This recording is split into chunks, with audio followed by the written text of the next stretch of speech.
zen kooperatibetako jendia gerturatzea mundukideek Brasilen eitzen daben lana ikustea. Bueno, la expectativa con la que yo venía era un poco conocer el trabajo que estaba haciendo Mundukide en este país con el MST, pues de primera mano cuáles eran los proyectos que estaban desarrollando, cuál es la realidad de la gente campesina de este país. El movimiento Sin Tierra de Brasil nació hace 30 años a partir de la lucha por conquistar la tierra.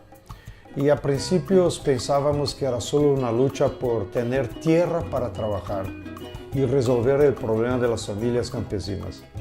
Y a lo largo de esos años todos nos hemos dado cuenta que el movimiento solo tendría futuro si se basara, sobre todo, en la solidaridad.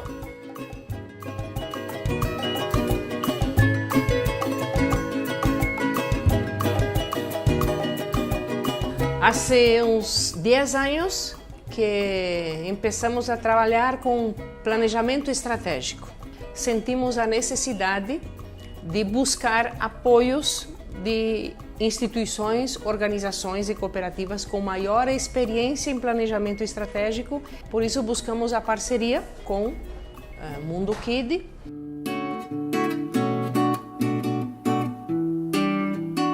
MSTko jende asko pasa da Euskal Herritik, Mondragoneko jende asko pasa gara Brasiletik, eta hori guztia bidai honetan ikusi nahi genuen. Yo creo que nosotros aportamos conocimiento en la gestión técnica como en la gestión social de las cooperativas y creo que ellos nos transmiten otros elementos. Aprendemos mucho de su capacidad de movilización, de movimiento social, de tener un objetivo social final para la transformación, ¿no? He viajado en el tiempo a Ulgos, ¿no?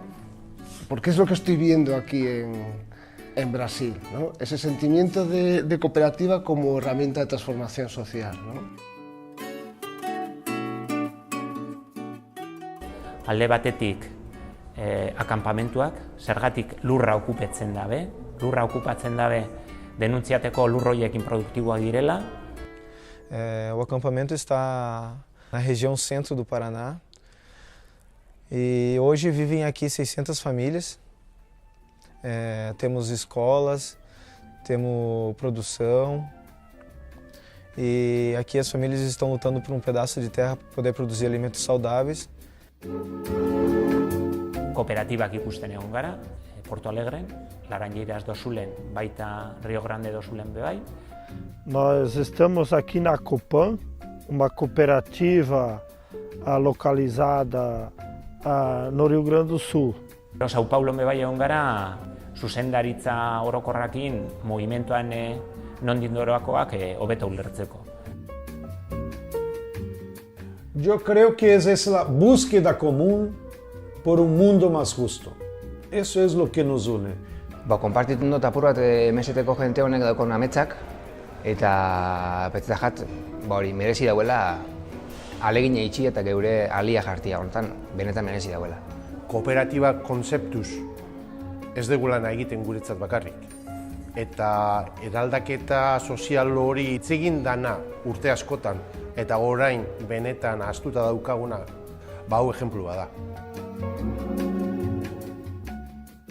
Hau ikusi eta gero da amengo realidadia eta amengo lana ikusita hori eramatea kooperatibetako bazkideengana, jendiangana gerturatzea. Motivazio bat da ilusio bat. Aurrera itzeko eta olako proiektuetan lanian jarraitzeko.